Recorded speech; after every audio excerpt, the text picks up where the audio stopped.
is the one, and hopefully they are uh, the good ones. So I just noticed they had our live streaming notification come up. Thank you, Kristen.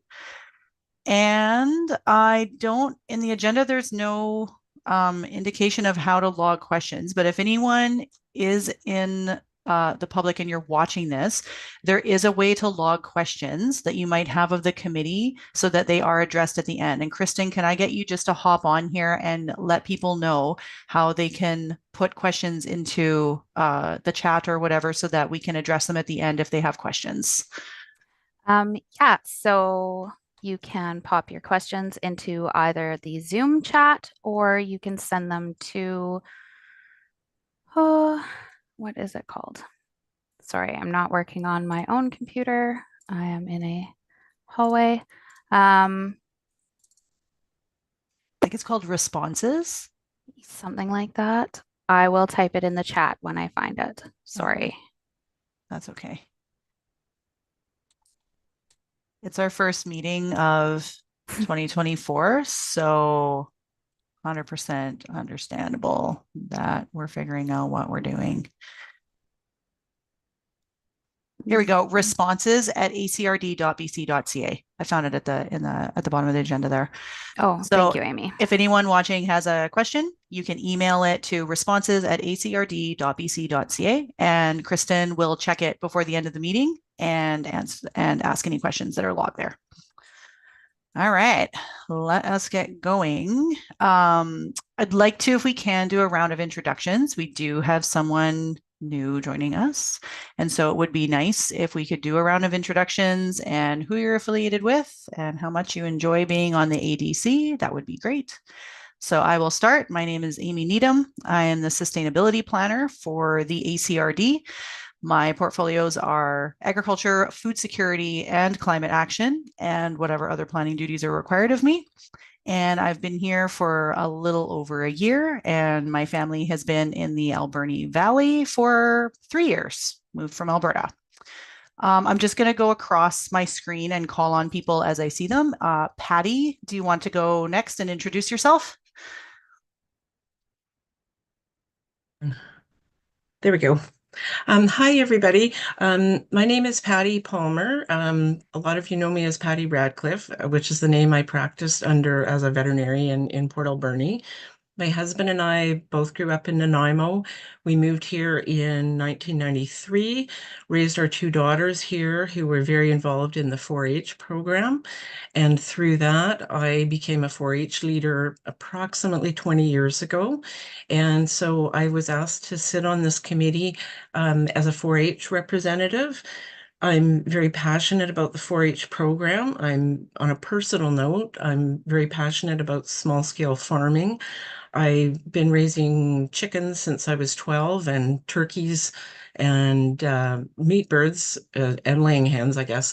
I started when I was 13 and I've been doing it on and off since. We've also had sheep, hogs, rabbits on our little farm out in Cherry Creek. And as I said, we moved to this property in the year 2000. And so anyway, my children have both flown the coop. One has just moved back to Port Alberni with her two young ones and will be joining 4-H in a few years. But we're really excited about getting 4-H up and running again this year. That's awesome. Thank you. We're so happy to have a 4-H viewpoint and of course, your years of experience here on the Agricultural Development Committee for the ACRD. Heather, you are next on my screen. Good morning, everybody. Heather Shobe. I have a little farm, Eden Tree Farm, and I work on contract for the ACRD, supporting agriculture in general ways and through the Systems Change Program. Yeah, I'm happy. Amy's kind of taking over managing all this stuff. And my thoughts currently are thinking about how folks would like to sort of be supported, or what things I can do to help individuals and organizations as we go through the next year or so, particularly after the System Change project runs out in June. So that's one of the things I've been thinking on. And if people have thoughts about that, then let me know. But otherwise, it's good to be here. And Patty, it's awesome to see you and get some youth voices in the room, even though you're not exactly a youth, but speaking through you. All right, that's all. That was smooth. Thank you. Moving on, Pat, you are next on my screen. Good morning, everybody. Pat Deacon, City of Port Alberni, Economic Development, and never had a farm, but I do have something like 17 or 18 raised beds in on my property in the city. I think at this point, a couple of things. I see a conference on the agenda in well, shortly after I started, the EDOs for Cowichan Valley, Comox Valley, and the Alberni Valley came together to create the Islands Ag Show. And so that's been a part of legacy or involvement in the agricultural community, and also was one of the parties that brought the Food Hub or the Doc Plus into being. So happy to be on board. Awesome. Thanks, Pat. Anna Lewis, All tell right. us about yourself. Well, it's great.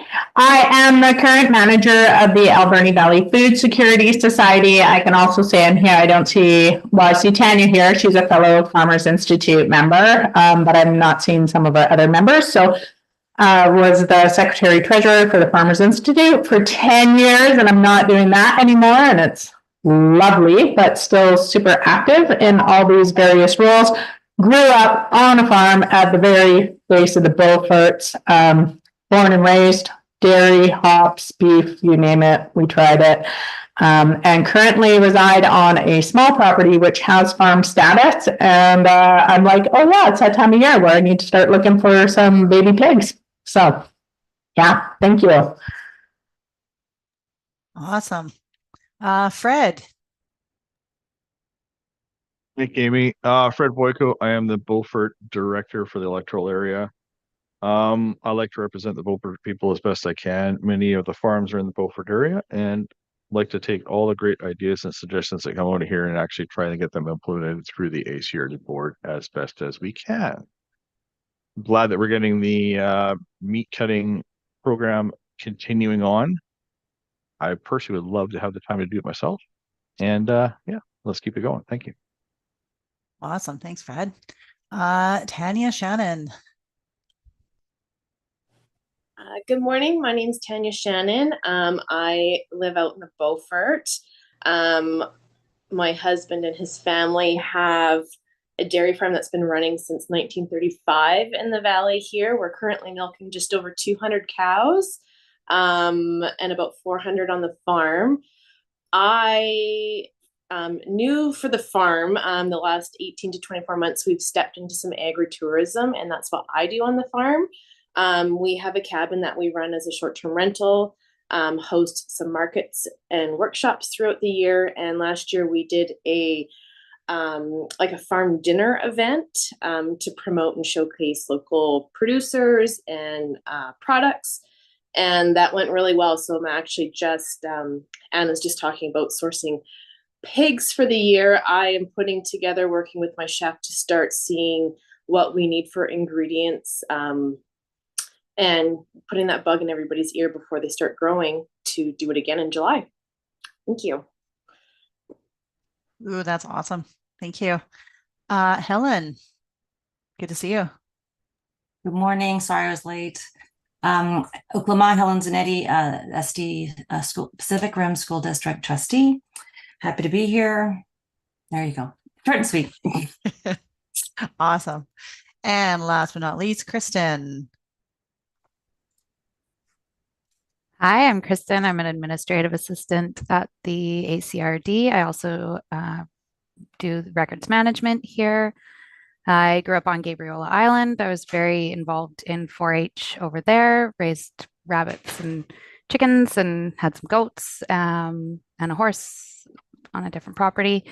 And I'm just happy to be your admin support for agricultural development. And I personally am super glad that you are here. Thank you. I'm not formally trained in Zoom, so Neither am I. Okay. We'll figure it out. awesome. All right, so everybody knows everybody-ish now. So at the first meeting here of the year, we do have an election of chairperson and alternate on the agenda.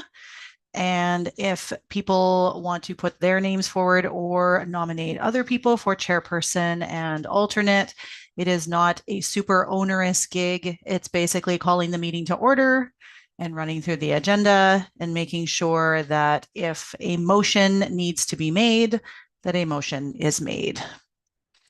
Are there any nominees?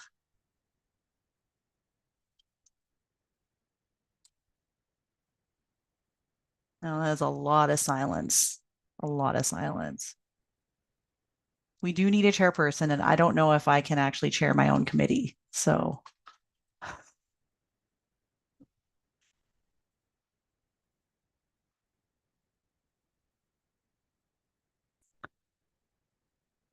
Fred, what do we do when no one wants to be a chairperson? I would put my name forward, but honestly, I will not have the time moving forward to formally dedicate the time. I think someone that can make the time and should put their name in, one of the regulars that shows up here on a regular basis. Does anyone want to run would the like agendas? to put in. I'll make sure you get a Tim Hortons gift card for it. But he's not going to specify how much is on it. So Oh, I'll put $50 on it for you.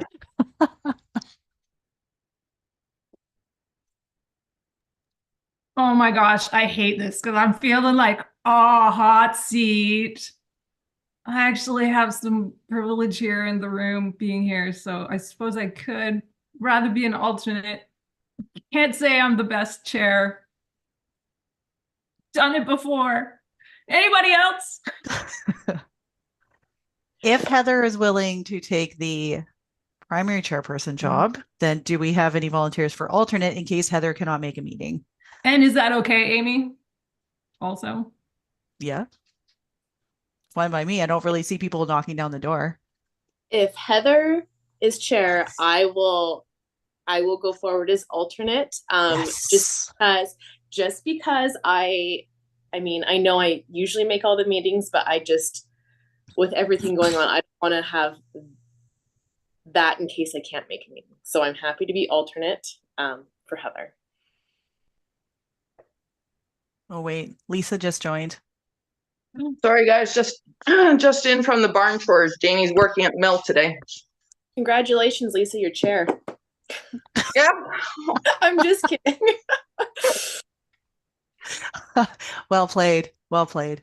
No, we just did a round of introductions, Lisa, and we were just going through the election of the chairperson and alternate for the year. So we do have Heather as chair and Tanya as alternate, but certainly wouldn't stand in your way if you wanted to put your own name forward and be chair. No, I'm quite happy. Somebody to take that on. That's great. Awesome.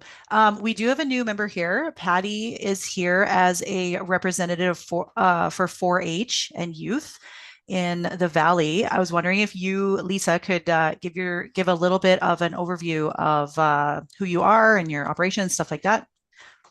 Sure. So I've got my video turned off because I like I said, I just came in and threw my hat off. So anyways, Lisa Aylard, we've got Stonehaven Farm with 178 acre farm out along the Beauforts here. We've got beef, Black Angus beef and sheep. I'm also the president of Alberni Farmers Institute. We're quite happy to hear that 4-H is still alive and kicking. That's great to hear.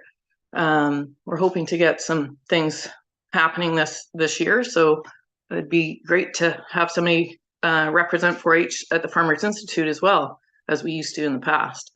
So, and if there's any questions, we can certainly hook you up to any people that you need any questions or information from. Awesome. Thanks, Lisa.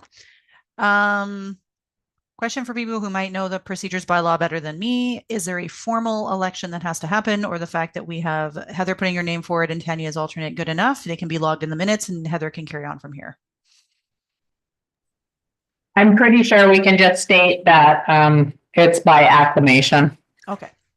Awesome. Well, if that works for everyone else, then Heather, I will step back and you can take it away with the approval of the agenda, item number 3. Thank you, by the way. Oh yeah. Yay, thank you so Bill. much. Yay. Thrills, Bill. I do love you guys. I'm so glad you show up every month and work together as a community. I'll try and move things along. Okay, so approval of agenda. Anna, how do we, okay, what's the approval of the agenda term? Sorry, I haven't done this for a little while. Okay, so we just need someone to make a motion to adopt the agenda as presented. I can make that motion. So Anna Lewis moves the motion, blah, blah, blah. And then you just call for a seconder. Do we have a seconder? Yay! Helen is seconder. All in favor? Aye.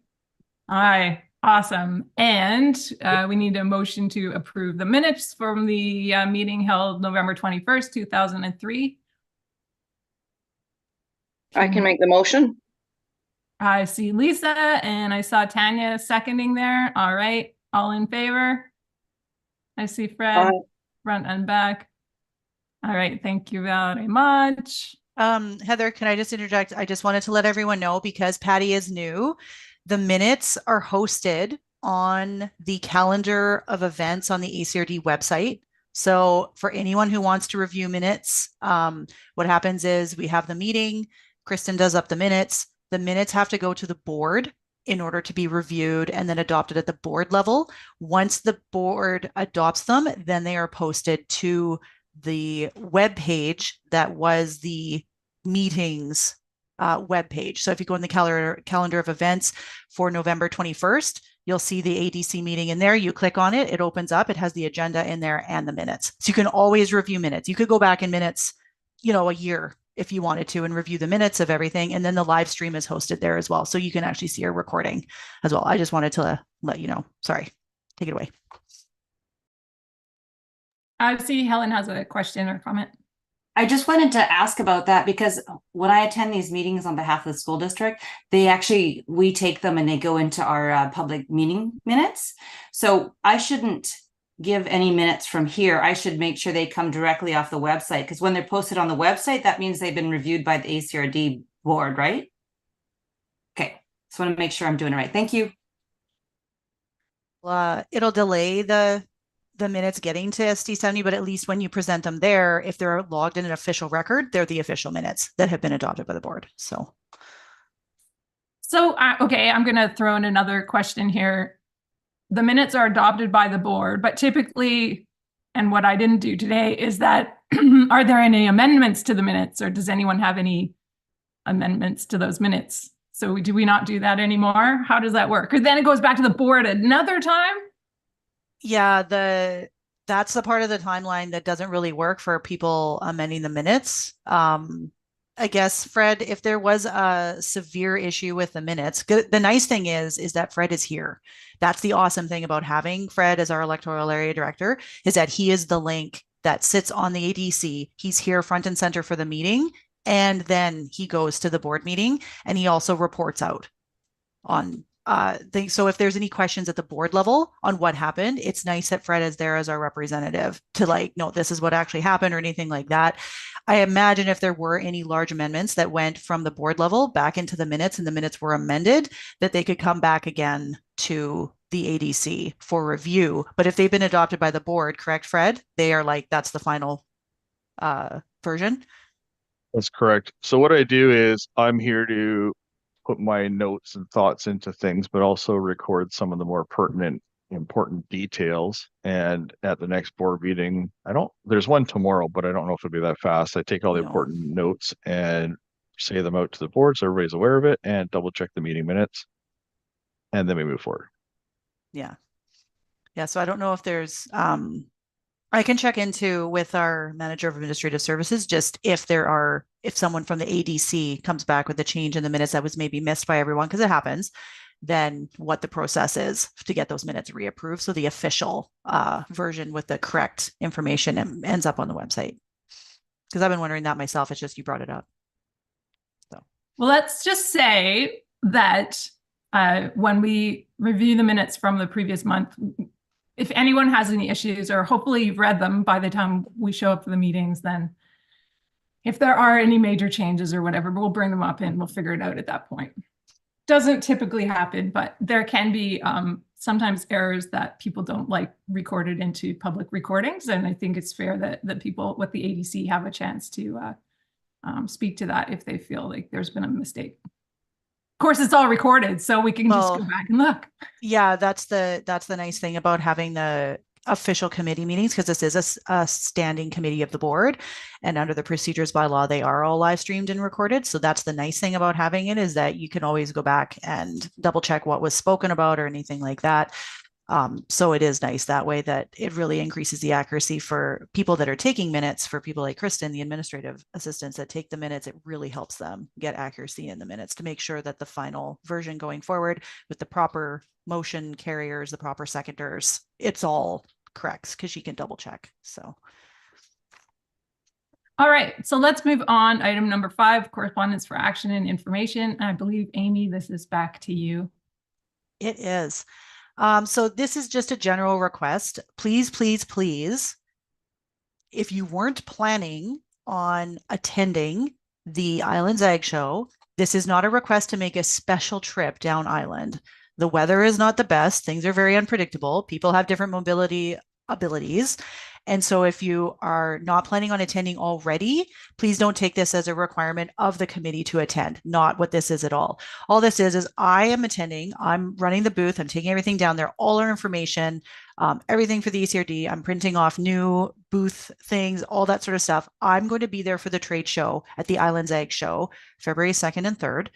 And the only request I have is, if you're already attending the show because you're interested in it and you're already going to be there, and you feel like dropping by the booth and sitting for an hour talking to people about how awesome the ACRD is, introducing yourself to people, getting your face out there, all that sort of stuff, you're more than welcome to drop by. Doesn't need to be a set schedule. If you're there, I'm going to be there full on the whole time. So there's never going to be a time when it's not going to be personed, unless I need a bathroom break. That is the only time. And so no worries about that. But if you do want to stop by and you feel like that's something that you like to do, is just sit in and talk to people about, how great the ACRD is, agriculture in the ACRD, all that sort of stuff, more than welcome to stop by.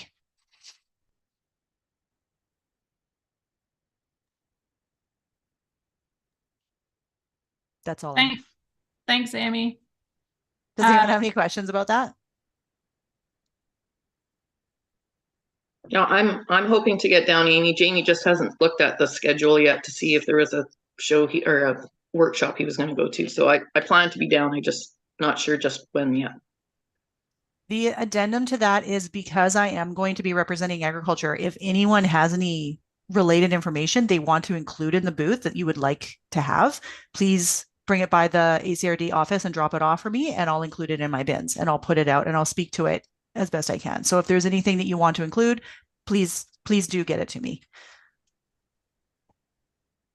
And I'll just pipe in, my assumption is, because in the past, what we've done is any AFI members that attend, they get a $50 honorarium from the Farmers Institute, and that comes from the systems change funding. That's what we've done in the past couple of years, and that money's still there. So my assumption is that will also occur. Thank you. That is my assumption as well. All right. Second one, Amy, beneficial management practices. This is something that I pulled out of the 2 AgriService BC bulletins. AgriService BC is a great newsletter to sign up for. Investment Agriculture Foundation, also a great newsletter for producers and people interested in agriculture to sign up for. Then you get their newsletters in your email if you sign up for them. And it talks a lot about funding opportunities. I wanted to highlight this one just because it is producer focused. Literally this morning, another one launched. I just got the announcement that the extreme weather preparedness program opens today. So the website address, www.iafbc.ca, that website address will get you to both of the funding programs. But the Beneficial Management Practices Program, as far as I can tell, it runs ongoing and on an annual basis. And there's different categories. It's very large and it's varied. So I do encourage you, if you're interested in it or the environmental farm plan process, that you do click on the link that's in your agenda. It's a live link. You can just click on it. It'll take you to the webpage and you can take a look through it.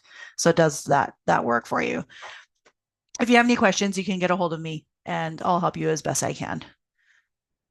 And Tanya, yeah, if you gave me some brochures for agritourism, I would. That's an offer that I'm making to particularly members of the Alberni Farmers Institute, but also other people that might not be members. But in particular, I do want to promote agriculture and agritourism in the Alberni Valley as best as I can. I do want to get people stopping here on the way to Tofino. I do want people to appreciate the beauty of the Alberni Valley and the ACRD as a whole.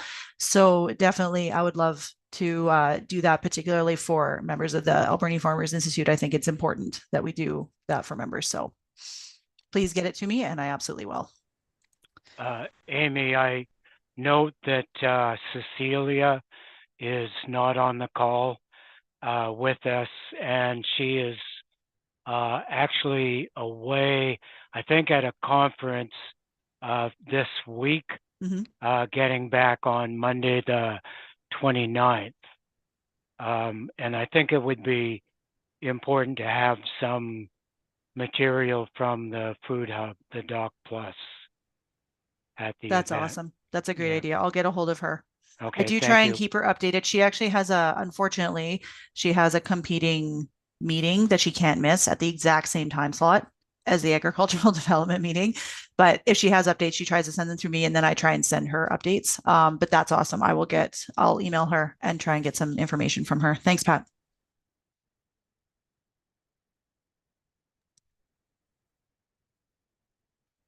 Yeah, Amy, do you have anything more with the agri-service newsletters that? No, it's just information for folks. The AgriService BC bulletins are great overviews of things that are going on at the provincial level. So I do like to include them here because they do have such a good overview. Again, if you have any questions about anything that you're reading or anything, feel free to drop me an email and I'll help as best I can. All right, then you're up next with your reports. Man. Yep. Why do we have a chair? I don't know. Yeah, why? All right. So now we'll go through the reports of everyone who's attending. And of course, I lead off. My report is here. So I just wanted to let everyone know the agricultural water infrastructure project, planning project that was funded partially through Investment Agriculture Foundation. The Real Estate Foundation grant finally opened, the grant intake finally opened. And so we have applied for the remainder of the funding for that project through REFBC. And it is a two-stage application process. We're hoping to know if we are chosen to progress to stage 2 by March, we have been told. So I just wanted to keep you updated on that. There was a on-farm walkabout for the Council of Agricultural Water Supply on December 5th. And it was really great. Shannon Farms was awesome. They hosted, and they've done a lot of great work to do with riparian buffer restoration and salmon recovery, different water source work, moving. They're a really good example of a farm that moved from the traditional, run your cows right through the creek and they'll drink as they're going through, to putting those buffers in place, reestablishing a riparian vegetation and watering the cows back to maintain water quality. So it was really great. We had DFO was there. We had representatives from Mosaic were there to talk about water quality. It was a really great walkabout and well attended. So a question for the ADC, would be interested in having a representative from Mosaic attend as a delegation in order to talk about their programs to do with water quality and how their programs work and things like that. Is that an interest of the committee? Fred? I would say yes. They have done some work up in the Beauforts that has done some disruptions to not necessarily Mosaic, but their previous companies, Island Timberlands, etc. That has upset a lot of the residents. So having some information on what they're doing to prevent that in the future would be great for everybody. Thank you. Okay. Yeah. Awesome. I will. And I would just really echo that sentiment after, being the chair for the agricultural use of water for that 2-year period. It would be nice to see some transparency on Mosaic's side of things and to see them, be a bit more upfront. Show us those maps with the kind of details, which they have said in the past they're willing to do, town halls and this and that, but none of that's happened yet. So it would be a good step. Awesome. I will contact Mosaic and try and slot them in for a future meeting. Great. Great news on the meat processing front. Since the development of an abattoir in the Alberni Valley is something that we're all trying to support.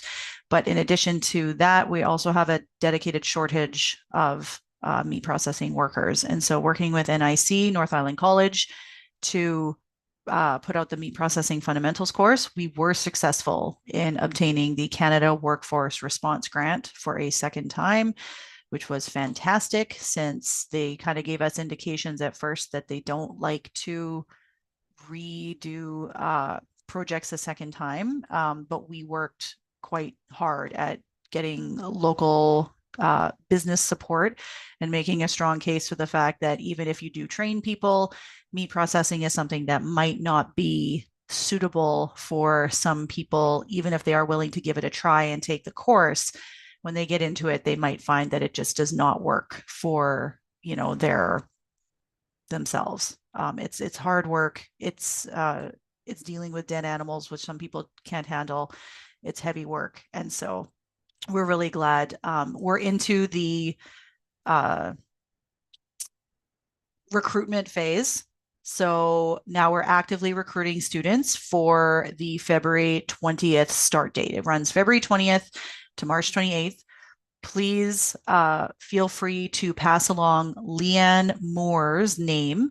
Her email I will pop into the chat, and she is the one that they can email if someone wants to be considered for funding to be a student. There's 8 students that can be fully funded through the program, and looking for people that are local to Alberni and considered unemployed, underemployed, precariously employed, casual, seasonal. So people that are considered like that will have a chance to be fully funded and take the course. And the reviews from the people who took the course last time were quite positive. So it was a good course and they enjoyed it.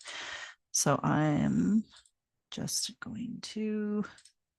Amy, can I ask, and this is probably more for North Island College, but do you know if they have a plan for doing this like on an ongoing basis now that they've developed the course, like rather than just looking for grants every year and not knowing? They don't, because the per student cost is so high. Unless they can figure out a way to get that cost down, the costs are so high that it precludes other people taking the course because of the cost of things like venues and animals and the instructor and things like that. So they're not looking at it right now, but after this course is done, I want to reopen that conversation and talk with them again about it, get a actual concrete list of the hurdles we have to overcome and start picking away at it and figuring out how we can offer it either on an ongoing basis or again to people that might not be fully funded through a grant, things like that. So it's definitely on my radar.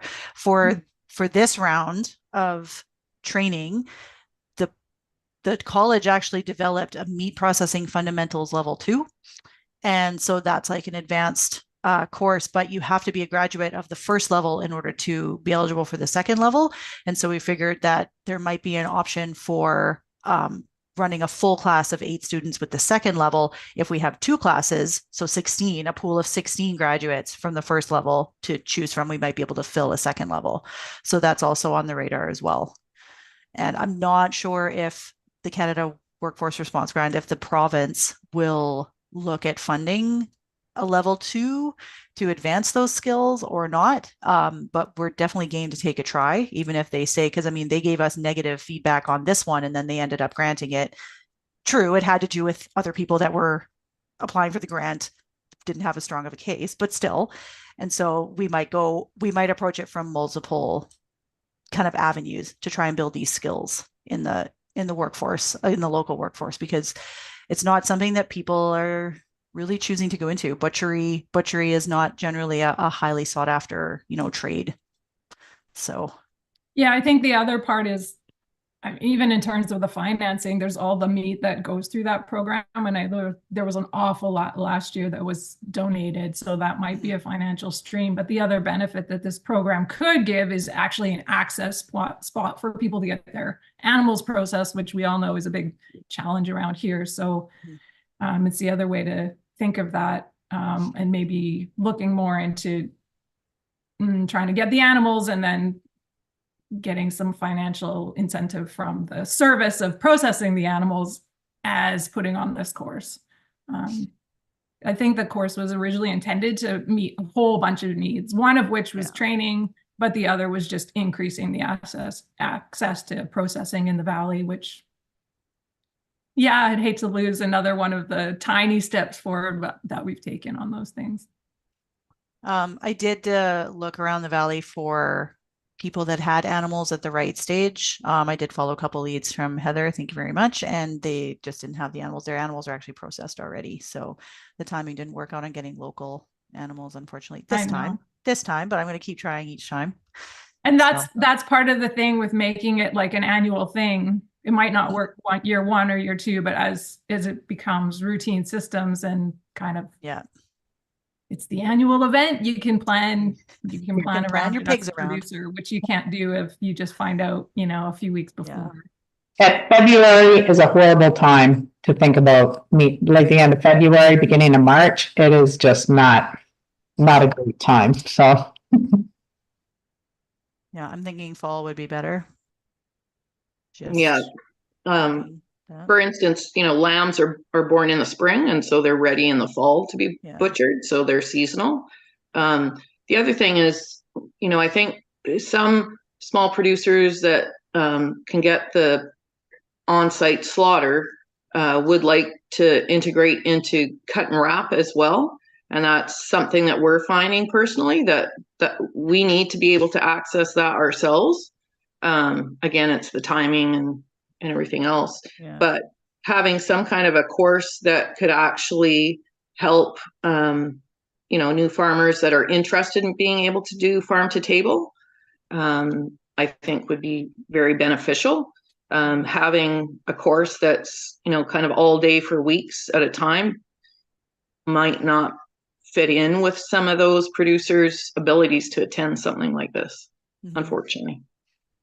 Yeah, right now the course is held the way it is because of the availability of the instructor and the grant that it's tied to. So definitely going to be looking at different patterns if you do want to access different sectors of the population. Yeah, it's a great start. So I did pop Leanne Moore's email into the chat. So if everyone wants to copy that down when you're recommending potential students, that's the person at NIC that they contact, and just have to shoot her an email and ask about their eligibility, and she'll guide them through the process. She's really good at vetting students. She knows the application inside and out. So she is great. I'm going to interrupt because Kristen, thank you very much, reminded me we need a motion to accept the correspondence that Amy had provided earlier in this meeting. So can I have a motion to accept the correspondence for information? Tanya? I'll make the motion to accept the correspondence. Thank you. All right, I'll take Fred makes the motion. Tanya seconds it. All in favor? Aye. All right, the motion is passed. Thank you very much. Continue, Awesome. Amy. Thanks, Kristen. I have on here the Islands Agriculture Show. Just a reminder. The other thing that I'm doing is I'm creating a door prize gift basket. I do have budget to purchase locally produced items for a door prize gift basket. If people want to have their items featured in that, it's just another avenue to both support local agriculture and also get Alberni Valley products over the hump and in the hands of people that live on the other side of the island so that they know we exist. So please do contact me if you do have products or you know of someone. Pass on my name and my information to them so they can contact me about hooking up and getting some of their products into a door prize basket for the Ag Show. The Food Security Emergency Planning Preparedness Fund grant application. This was a grant that I was applying for. It was kind of a two-stream grant. It's the province is really focusing on both food security and emergency preparedness.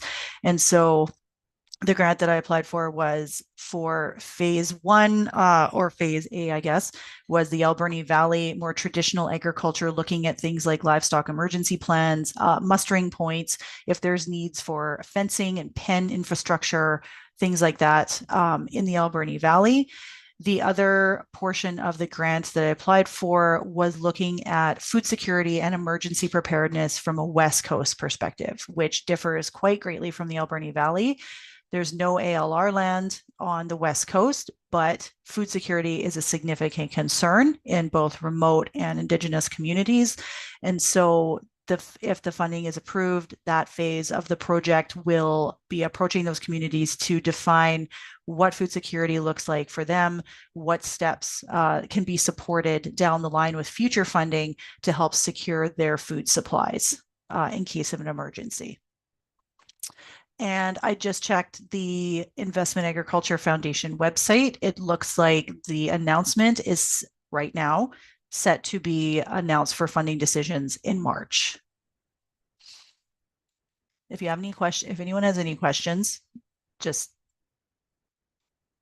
interrupt, feel free to. There's a Coastal Agricultural Roundtable meeting that is set for April 3rd out on the West Coast. Again, acknowledging the fact that West Coast agriculture looks different than more traditional agriculture in the Alberni Valley. There is a working group called the Coastal Agricultural Roundtable, or CAR, that talks about agricultural, marine, and First Nations food initiatives out on the West Coast. So we have a meeting set for April 3rd to talk about things like structure and terms of reference and things like that, and to hear from those folks. I'm working with Farm to School BC and the Food Security Society with Anna to look at existing school garden infrastructure in Port Alberni. So because school gardens have been produced in the past, and sometimes when the teachers who are responsible for the school garden program move on to another school, or they are moved sometimes by the school district, or they retire, then sometimes school gardens have a way of falling into neglect if the person who wants to take it over maybe doesn't have a lot of support, or if they don't feel they have the knowledge but they have an interest. We're trying to figure out what infrastructure exists and how to support those school gardens to not only come back into production but also continue ongoing, even if teachers move around or things like that. So lots of different connections being made on that front, and are also hoping to do something at a district-wide pro day in April. That's a professional development day that goes district-wide across all of SD70, and looking at right now trying to make a plan for a proposal to present something there and do something there. And just go ahead. Sorry. Did you have a question? Can I just hop in something about the school gardens? Because I wanted to bring up something that has been a present and was kind of one of the founding challenges like 10 years ago when I was working in school gardens, and I don't think has changed. And that was the two biggest issues were actually maintenance. So the challenges with, okay, who does the maintenance? And literally the maintenance staff having concerns about these gardens. And then the other problem was union, in that the schools are union employees. And so if somebody comes in and is working in a school garden, they're not part of the union, then those are big challenges. So those are really high level bureaucratic issues that are actually impeding school gardens as well. So Helen, it's great you're here. And I just wanted to voice those things because I think there's some big changes that there still needs to be some policy work within the school district in order to support school gardens, and not just the lower level things of like getting a teacher and having some stability there. Awesome. My 2 cents. And Helen and Anna and I were all in the meeting with Farm to School yesterday, and we talked about exactly that. So very timely to bring up. I used to run multiple unionized crews in my career, and that was something that I brought up with Farm to School BC. Just when you have a unionized crew, the rules around collective agreements and working within them, and not crossing collective agreements or crossing locals. So you can't just ask city crews to do school district work because they are 2 unions and things like that. But definitely valid concerns for long term. We want these gardens to be long term so that they kind of buffer against people coming and going, or people changing seats, or people changing hands like between schools. And that's definitely one of the things, is to increase that connection with the operations and facilities side at the school district, so that it's on their radar as a good thing, not as a bad thing or a threat. It's a good thing, and it's a good maintenance to do.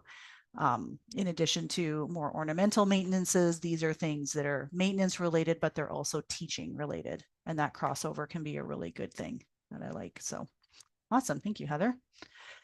And the last thing on my report list is with regards to my planning hat that I wear. And so there is just to let you know, there's a board meeting tomorrow. There's a report going to the board to ask for directions on official community plan updates. There's an official community plan for each electoral area, and the official community plan for the electoral area is where you get into what we like to call the broad vision and the overview for each electoral area to focus on maybe how they differ from other electoral areas. We do have a wide variety of terrain, populations. We have, the ACRD is very large, and so there's spatial distribution differences across the ACRD. And for an electoral area to have an identity that sets it apart from the other electoral areas, you look at places like Sprout Lake. How does it differ from Fred's electoral area, the Beauforts? How does that differ from Bamfield? How does that differ from Long Beach? They're all different, and they all have different residents and want a different vision. And so the official community plans, each of them has their own. That's where we get into how is the vision for each electoral area specific to the people that live there and specific to the challenges that they face and where they want to go as a community. So that report will be going to the board tomorrow. And the reason I brought it up at the Agricultural Development Committee meeting is that agriculture and food security have a part to play in each official community plan, because it's something that's on the minds of residents across the ACRD. And so depending on the direction that comes from the board, there may be more engagement coming. So stay tuned for that. And you can always watch the board meeting as well if you want to sit in on it and watch them talk about it. Any questions on that? Tanya? Yeah, sorry, I might have missed the first part of it, but like I know the OCP updates are going to be going to the board. Is there a timeline for when that's done, for how that integrates into the new zoning bylaw? Thank you. I just asked because I know that we've chatted about this from an agriculture perspective for years. And I know that this, I mean, engagement and everything is great. Everybody wants that. But I'm just wondering, because I know that where the zoning bylaw update was at most recently was to make it easier for producers in agriculture in the valley, like it was less restrictive. Just if there's a timeline on when that might be happening, or if it's going by electoral area, just things like that, when we might see those recommended changes come into play. Fred, do you want to give an update from the board? Certainly. The sentiment from all the town halls and all the, what do you want to say? There's a lot of public talks in the past couple months in each electoral area. Everybody wanted to push individual zoning bylaws. The board got some notes from the planning committee that this might be more prohibitively expensive. So we're waiting for some details on what those costs might actually be, because most of the sections in the zoning bylaws will be exactly the same except for section 3. So it might turn out that there's one zoning bylaw, but the section 3 for each individual area, which is really all the meat and potatoes and the important stuff like how many chickens you can have and all those kind of important details, that will probably be different for each electoral area. I would suggest for Beaufort, most of that will disappear because we don't really care about parking spots and little things like that. And how big your dock is and all those little details that don't affect anybody out here. But if you're in Throat Lake, hey, you really care about those kind of things. So right now, the timeline is the OCPs should be looked at by each individual area starting the next couple of months, and then zoning bylaw after that. I realize there's some things in the zoning bylaw that affect agriculture and other things, such as confirming the agritourism things and little things like that that are very important to many people in the Beaufort and other places. But we need to do it right. And that's the current stage of what things are right now. We should have some more information tomorrow. Thank you. Are there any more questions for Fred on that? Just while we're talking about it? I would just say that I appreciate the work that's gone into that and the thoughtfulness, and that the board has actually, and I'm not going to say that I've been following the nitty-gritty specifics, but that the board has been open to doing something differently, and sounds like potentially found a route that could appease some of the concerns that people have had. I do really appreciate that. It's not easy to change. No, and I agree with you, Heather. There is a lot of people that are new on the board and some people that have been there for a long time, and getting people all on board to do what the people want rather than what certain members of the board want is the best way moving forward. We've seen some very heated public debates in the past year, and people that are currently looking at things for the first time and not realizing that they're there and have been in place for decades. And they have, built businesses on their property and lots of things and have their livelihoods at stake based on what these decisions are and have been doing that for decades. So doing it right is more important than getting it all done in the next month. And that will piss off everybody and there's no point in doing it. So that's currently where the stage is at. It's different for each electoral area, and I continue to say that we need our own things. Thank you. All right, thanks, Fred and Amy. Any other questions for Amy? Okay, Pat, you're next. Any reports from the city? Just two things. One is that some people may wonder why the city is here as part of the Ag Development Committee, and we've had an interest in agriculture, as I mentioned from the outset. But one of the 20 goals that council has in its 2023 to 2027 corporate strategic plan is that members of the community have access to safe and secure sources of food. So that forms the, I guess, the legislative basis for me to be participating in the committee on an ongoing basis. The other thing is that on Thursday, the provincial government is coming into the community to lead an exercise with the regional district, the city, the chamber, and Community Futures about region and economic resiliency. And it's really been occasioned by the wildfire. So a core focus of the group will be business continuity planning. And in that respect, it just occurred to me that I'm wondering if there's been a summary of lessons learned from the agricultural community throughout the wildfire. So I guess, Amy, are you aware of anything that has been done?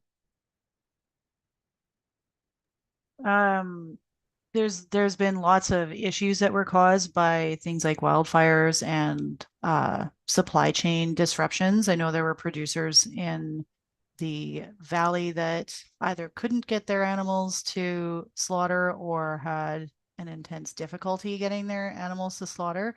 Animals stress really hard when they're being transported a lot of times, and increasing the route to an abattoir by hours in 30+ degree heat was not conducive to good quality meat or like easy slaughtering times. So that was something that really reinforced the need for local abattoir services, so that if there are road closures down the line, then we have our own local meat processing plant that we can use. Heather and Anna and everyone else, Lisa, do you want to chime in with things that you might have heard from an agricultural perspective with regards to wildfire and the disruptions that happened? Yeah, I can hop in just around berries too. That was another thing for people that are used to selling their berries outside of the valley. They had to just end up freezing them because they couldn't do the detour and ensure the quality of the berries. I know we've written a lot of letters of support, well, for the ACOD and for Eat Canadian Seafood around how I would have to go look at those letters. But there were very specific things within those letters, Pat, that have been identified due to closure. So I can just look and send you an email after the meeting, just with a kind of the few things that the Food Security Society touched on and that we heard. Go ahead, Lisa. Sorry to jump in there. Yep, no worries. Yeah, for instance, personally, we had problems trying to get restocked with the tire shops for tubes for refilling our tractor tires if they got flat. I know people trying to ship out product. That back road was not very good for things like eggs or bruising for cucumbers. The milk truck wouldn't come to collect things there for a bit. So I know that the milk producers had some issues there. Yeah, being able to get parts to fix things, it did affect quite a bit of agriculture here in the valley, and I really think that should be looked into. Thank you. And thanks, Anna.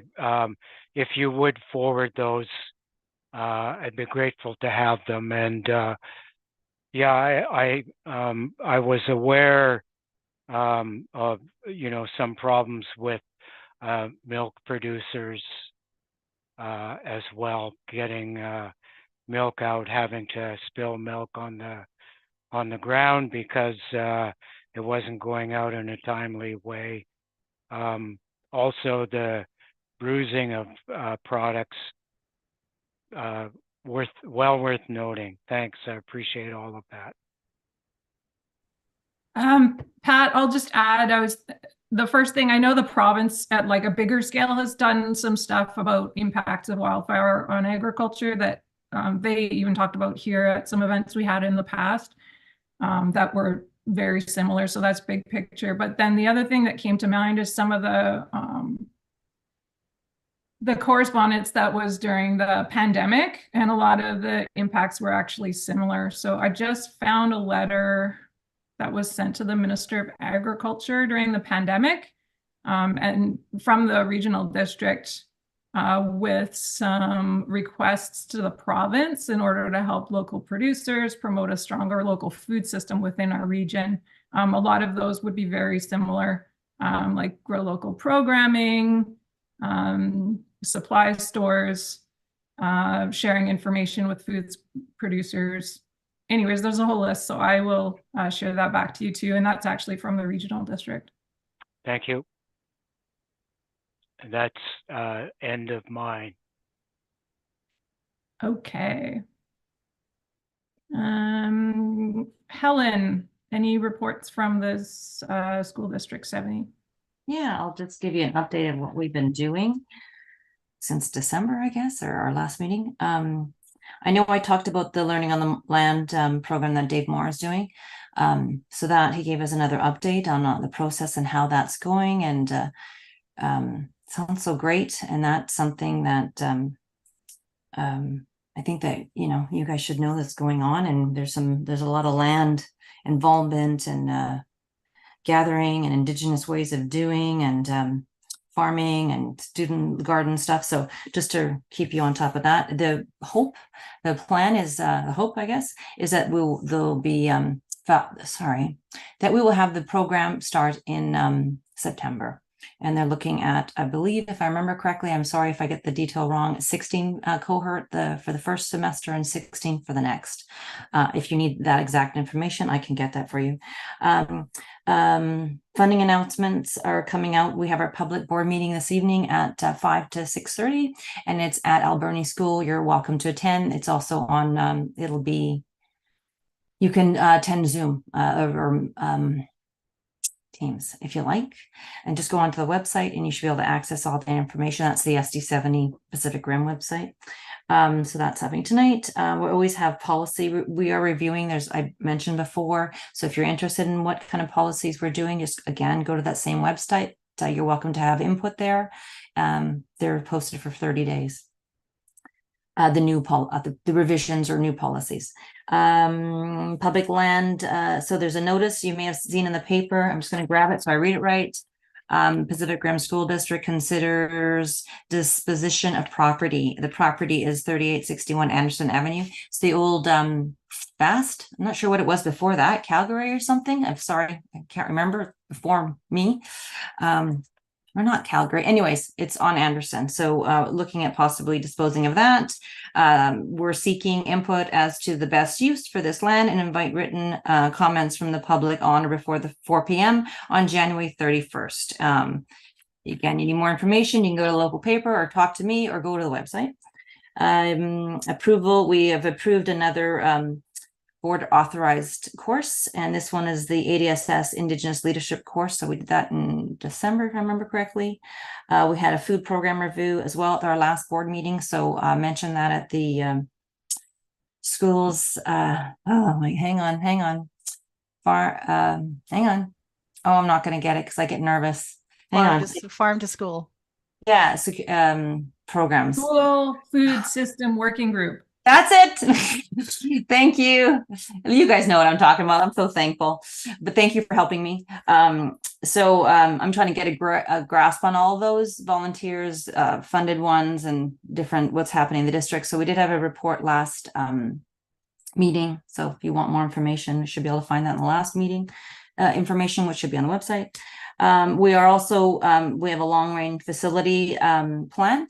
And so that there's a review about apparently, I think 10 years. So it's like a 10-year plan, but it has flexibility in it. So that will be posted on the website soon for input. And I don't know if that'll go in the paper. We're going to be communicating with the city. I believe these are, the large partner groups. So if you're interested in long range facility planning, then you'll have access, or your input is requested. I think that is it. Thank you.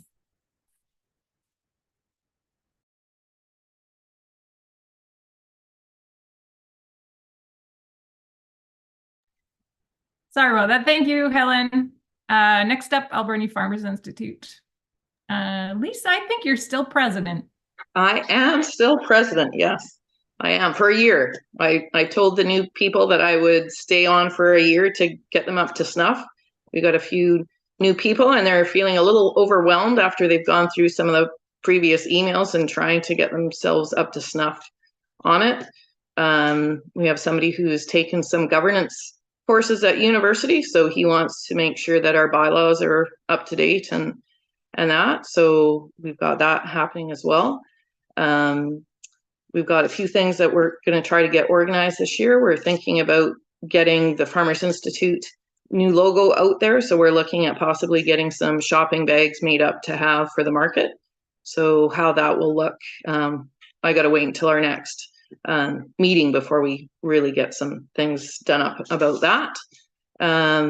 District A meeting is coming up, so we're going to have a few of our members attending there. There's a few concerns about the emergency management legislation that received assent back in, was it November? I think it was. And actually that's something apparently local government is supposed to have feedback by the end of January about. That's Bill 31. We have some concerns with the Institute with regards to section 75 to 78 in particular. So I don't know if anybody else has read that bill, but they probably should. It's actually the War Measures Act that's been updated, and it has to do with wildfire, drought, and pandemic, and a few other, any issues that come up with emergency management. So so there's lots on the plate. We're hoping to have some social events coming up, so we'll get that organized and send out a calendar soon. All right, thanks, Lisa. Does anyone have any questions for Lisa or Helen? And moving on, Anne is not here for the Alberni District Fall Fair. No, if anyone can speak in her place. And if not, Anna, you're up with the Alberni Valley Food Security Society. All righty. Our last meeting was in November. So I guess the big thing that we did after our last meeting was we had the kind of initial launch of, we put together a community food offerings brochure.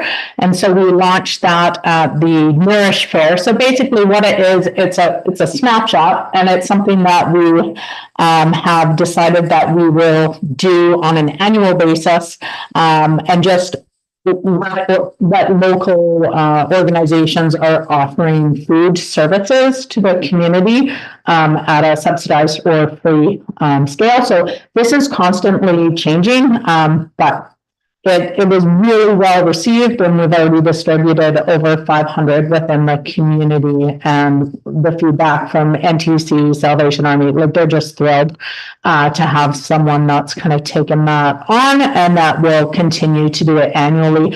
And we won't be able to print everything because we just have zero budget to be able to do things like that. But organizations will be able to go to our website and then download the most recent up-to-date copy.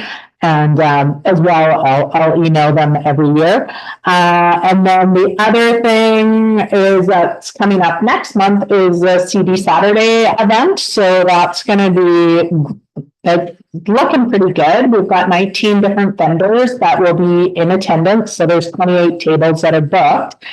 And it is February the 10th, which is obviously a Saturday, CD Saturday, from 10 to 2. It also has a speakers component this year, which is new. We haven't done that in the past. And we will have 3 different talks on the hour, 11, noon, and 1. And the topics range from urban garden design to water conservation in your garden. And then the final one will be on a bean protein research project that's being undertaken in the Valley.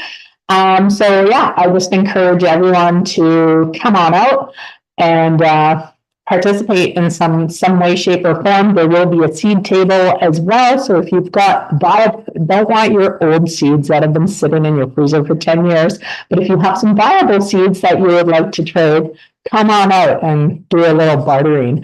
And yeah, just lots of planning is what's happening right now. So super excited, trying to get processes in place around the gleaning project to try and make it a bit more so we can actually operate beyond the end of August and into when we have the most fruit coming ripe, and how do we decentralize the process and incentivize our pick leads. So there's been a ton of planning, and I've been going somewhat cross-eyed writing grants, but that's okay. And I just finished the impact report, which I'll be finalizing today. So I guess I can send that out. I can send that to you, Amy, I guess, and you can decide if you want to stick it in the minutes or not. So just excited to have that impact report, and actually amazed, because I'm like, how does this little organization that really operates on next to nothing, but we actually have quite a, I'm the manager, and I was surprised when I was like, whoa, we've done so much in the community. Like when I was putting together the infographics and stuff, and just like the amount of volunteer hours was like almost 800 hours. That's huge, for a little community organization. So I'm super excited, and really looking forward to 2024, because I think the trajectories that we've set, the goals that we have with the Dry Creek Garden, with the gleaning, the farm to school, the district Pro Day, I'm just super excited about the things that we're able to support and kind of the people that we're able to bring along for the ride. It's super exciting to me. So I'll stop rambling now, and any questions?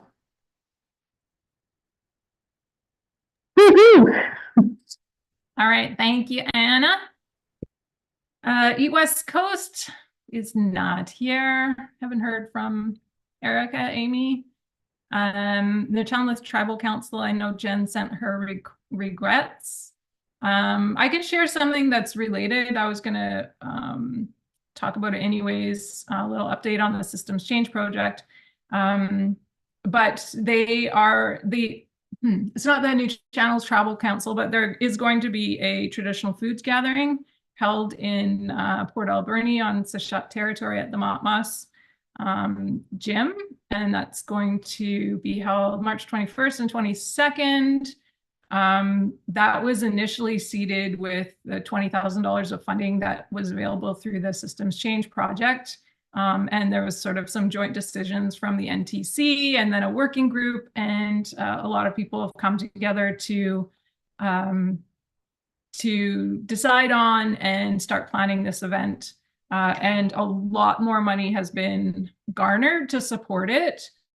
So it'll be, there's funding for Indigenous folks from around the island to travel to attend the event. They've got some speakers lined up, and just details are being determined. But anyways, that's a very exciting thing for a lot of the nations within the ACRD and the Northern Chalmers nations as well. So just gonna put that out there. And that's all that I can share on that. 4-H, Patty, go ahead. So just a little bit of history. I think everybody knows 4-H was pretty active in the Valley pre-COVID. And like so many organizations, it really suffered during the pandemic. We couldn't meet in person, fairs and training were canceled, and it was pretty much impossible to carry on the program. So 2 years ago, the key leader for our district, which is Alberni, and our key leader is Charlene Holden, who many of you probably know, she tried to get the program up and running again with my help, but it just really didn't get off the ground. And last year, there was actually, for the first time in a long time, there was no 4-H clubs or members at all in the Alberni Valley. And this year, I think we're very fortunate. Charlene Holden has agreed to carry on as our key leader.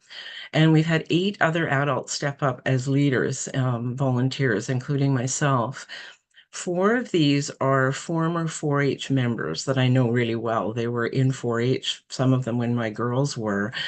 And I'm super excited because they're really enthusiastic. They're young.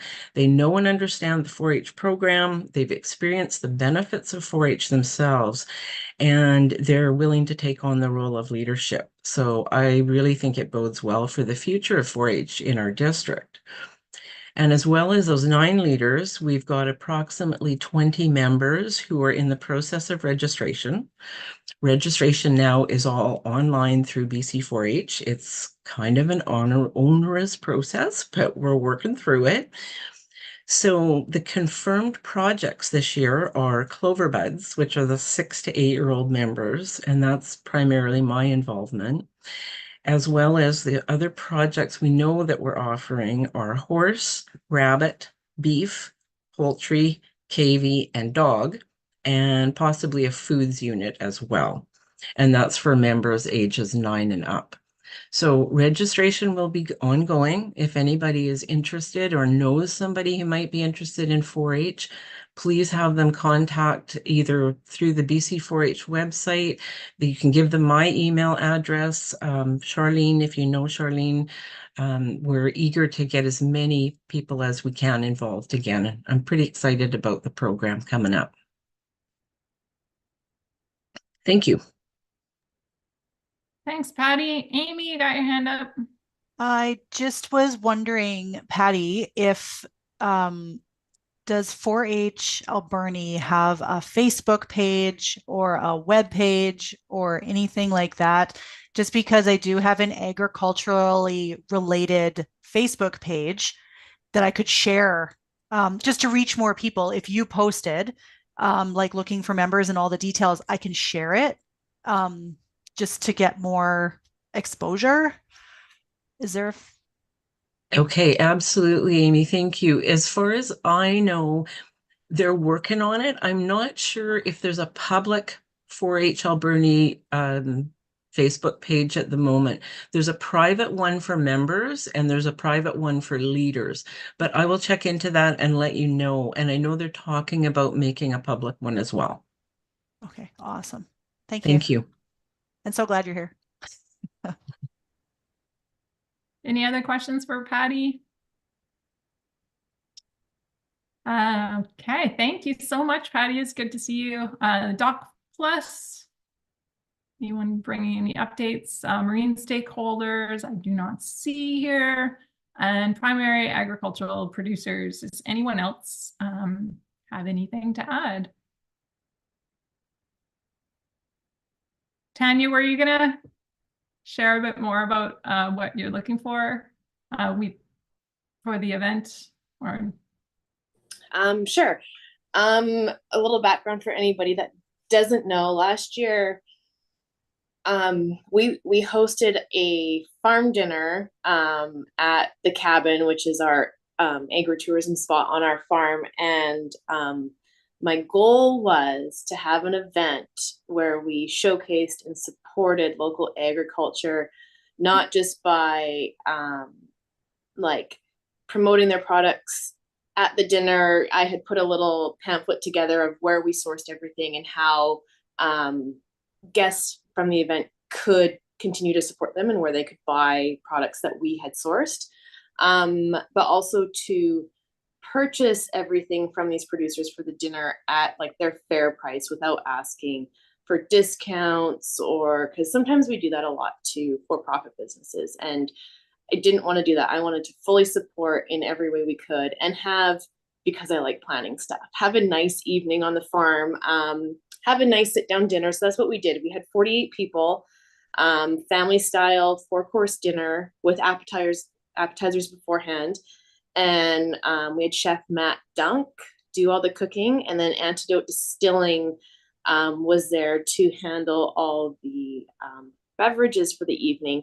So we had really good feedback on our end from everybody that attended. And so we are planning that again this year for July 27th. We're going to keep it to 48 people because that was a manageable number for the kitchen team. And to do the same thing again, Matt and I are meeting fairly soon here because we are going to change up the menu a little bit. different proteins. So you don't want to do the same thing every year. And then we have a better idea of quantity of items that we're going to need, of what we're looking for. So if I have that in the next week or two, I might just send this to this committee if we want to put it out to producers, and I will send to the Farmers Institute as well, before everybody starts sowing seeds and all that fun stuff, to see what we can get. And we've had a discussion that if it sells out fairly quickly, I mean, I need to determine ticket price based on what producers are thinking they are going to be selling their products for this year. But we talked about if we sell those 48 tickets fairly quickly, to add a Friday night as well.